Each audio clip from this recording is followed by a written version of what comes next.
Hi guys, my name is Kim and you're watching Kim and Minsa's book review. For many days, I've been wanting to do a book review with you guys. At that time, I didn't really know what to pick, but I finally chose one. It is one of my top favorites on the list. Please welcome Mandela's Way. 15 Lessons on Life, Love, and Courage by, I'm pretty sure I'm gonna say his name wrong, Richard Stengel. Now, before I start this channel with the book review, I just want to emphasize that this channel is for everyone. My goal is to give you guys a positive, stress-free day, goal, thought, life, whatever it is that gives you a stress-free time. I chose this book for that exact purpose. So what I'll be doing is this. I'm gonna go over those 15 lessons with you guys in a very short amount of time, because I know everyone's busy, I'm busy, you're busy, just everyone's busy. But if I can share some of your time, that is all I ask for. I hope these lessons will help and benefit you. So before going into these lessons, Richard Stengel, he explains who is Nelson Mandela. Not as an important political figure as we know him today, but he defines who he is as in what kind of person he is, what kind of leader he is, and how he represents as a man, a person, a human being. Mandela's life is a model, not just for our time, but all time.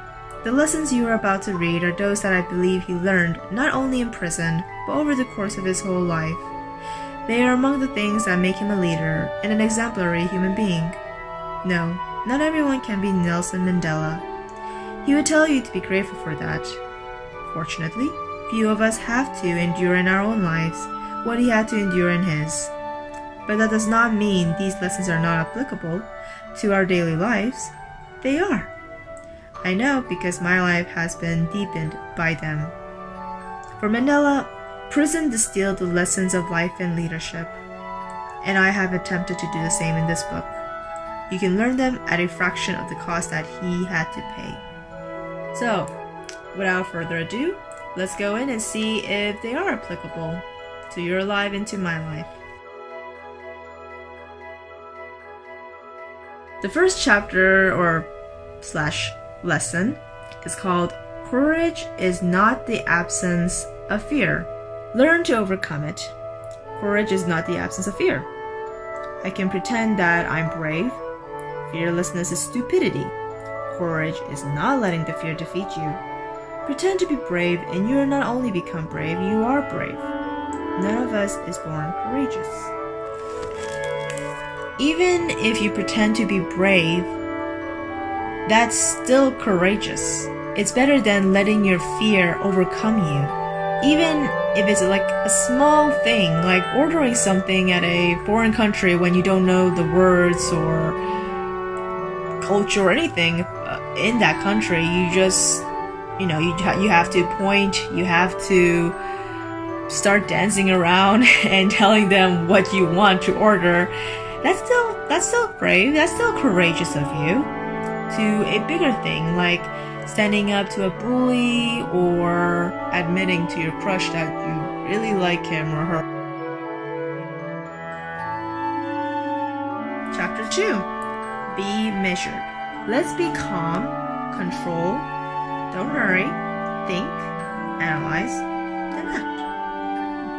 We have to understand that we are all human beings. We can get angry, we can outburst anger at any situation at any time, whatever that situation is, of course. Even Mandela responds similarly, that he too had an outburst or some impassionate things to say to a person, but he also states that that's very rare. He says, you have to be calculated, not spontaneous. Let me read what he says. Let's be calm. In the midst of turbulent situations, Mandela is calm and looks for calm in others. In fact, he radiates calm. Lose control and you lose the situation. Control is the measure of a leader. Indeed, of all human beings, calm, he always says, is what people look for in tense situations, whether political or personal. They want to see that you are not rattled, that you are weighing all the factors, and that your response is measured. When we think of leadership, we don't think of leaders as, people who guide us, but also leaders who are calm. They are guiding us in a controlled manner, not spontaneous. Although spontaneous, it's not all bad, it just depends on the situation, of course. I guess it's just what some people prefer, really. The third chapter, lead from the front. The lead from the front, it has different meanings. It has a literal meaning, and that also means not attracting attention, like doing the same thing as what people do. It's what you start. So what does that mean? Well, as I just said right now, leading someone takes in a different forms. Sometimes he took the words leading from the front meant many things. Sometimes he took the words literally, as when he first came onto Robben Island. But leading from the front also meant doing things that did not necessarily attract attention. It meant not accepting any special preferences and doing the same tasks as other people. It's not all about your own gain, but it also is about people who are in need of help. You have to be the one who inspires them. That is how you become a leader. Chapter 4. Lead from the back. So the points I have here, you cannot always be in the front. You have to share it. You have to push others to move forward ahead of you. For example, parents. Parents always try to guide their children in the front and in the back. Don't state your own opinion and command others to follow you. Listen, summarize, and then seek to mold opinion and steer people toward an action. As you become the leader, you must also be in the back to lead them. Mandela understood that quite a large part, of leadership is symbolic, and that he was a splendid symbol.